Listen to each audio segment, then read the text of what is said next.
High everyone, welcome to my first blog of the year 2026। পাটুলির winter কার্নিভালের খবর তো আশা করি তোমরা সবাই পেয়ে গেছো।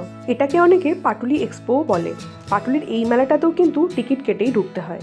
বাইরে থেকে দেখে বোঝা যাচ্ছিল না, বাট ভেতরে ঢুকেই বুঝলাম বেশ বড় মেলা। ওয়েস্ট বেঙ্গলের সব জেলার ইউএসপি কিন্তু তোমরা এই মেলাতেই পেয়ে যাবে। যেমন শান্তিনিকেতনের শাড়ি, কুর্তি, মেদিনীপুরের গয়না বড়ি, পাঁপড়, বিভিন্ন ধরনের আচার, কর্ণাটকের হাকি পিকি, আরও অনেক কিছু। বেশ কিছু শাড়ির দোকান ছিল, তার মধ্যে এই দোকানটায় বেশ ভালো কালেকশন, বাট বেশ কস্টলি।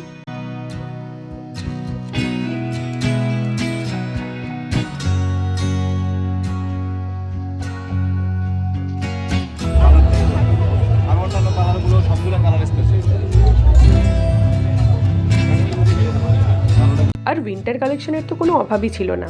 মেলার শুরু থেকে শেষ পুরোটাই উইন্টার কালেকশন।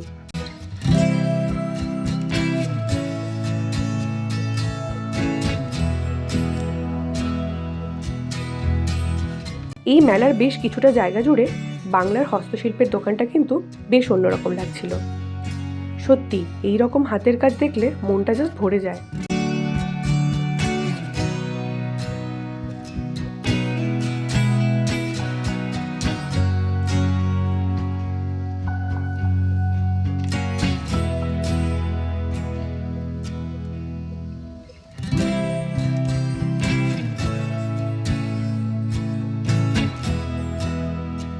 এই দোকানটা হোম ডেকোরের জিনিসে ঠাসা। অসাধারণ সব পেন্টিং, মূর্তি, সব ঘর সাজানোর জিনিস। গিফটিং পারপাসের জন্য কিন্তু প্রপার দোকান।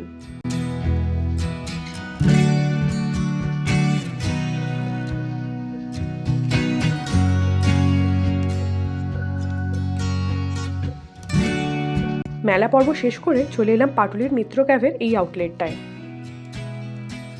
মিত্র ক্যাফেতে বিরিয়ানি পাওয়া যায় এই খবরটা পেয়েই এখানে আসা।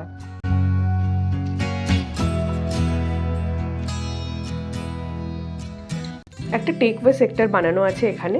এখানে কিছু স্ন্যাক্স আইটেম পাওয়া যায়। আর ঠিক পাশটাতেই ডাইন ইন। বেশ সুন্দরভাবে সাজানো ভেতরটা। এই একটা ওয়ালেই যেন পুরো কলকাতাটাকে তুলে ধরেছে।